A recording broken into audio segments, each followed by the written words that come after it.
আজ আমি বানাবো স্পেশাল বিরিয়ানি। তো কিভাবে বানালাম সেটা তোমরা ভিডিও লাস্ট পর্যন্ত দেখতে থাকো। প্রথমে আমি গ্যাসটা জ্বালিয়ে আলু সেদ্ধ করতে বসিয়ে দিলাম। আলু সেদ্ধ হয়ে গেছে, এদিকে আমি ভাজতে লেগেছি। তো দেখো আলু ভাজাও কমপ্লিট।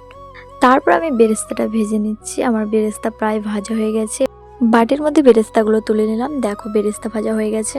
এদিকে মাংসটাকে কষে নিলাম, তারপর পানি দিয়ে কিছুক্ষণ সিদ্ধ হতে দিলাম। এদিকে ভাতটাও হয়ে গেছে। একটা পাশে এবার বিরিয়ানি সাজিয়ে নেব। প্রথমে ভাত দিলাম, তারপরে আলু, তারপর বেরেস্তা, তারপরে মাংস দিয়েছি, তারপরে একটু রং দিলাম, আবার ভাত দিলাম, আলু দিলাম, বেরেস্তা দিলাম, তেল দিলাম, মাংস দিলাম।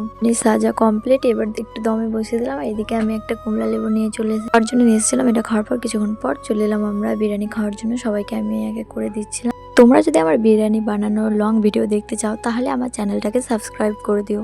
এদিকে দেখো আমার ছোট ছোট গুচু গুচুরা কিভাবে মজা করে বিরিয়ানি খাচ্ছে, আর আমরা মজা করে বিরিয়ানি খাই। আর তোমরা তোমাদের সুন্দর হাতটা দিয়ে আমার ভিডিওটাকে একটা লাইক আর শেয়ার করে দিও। বাই।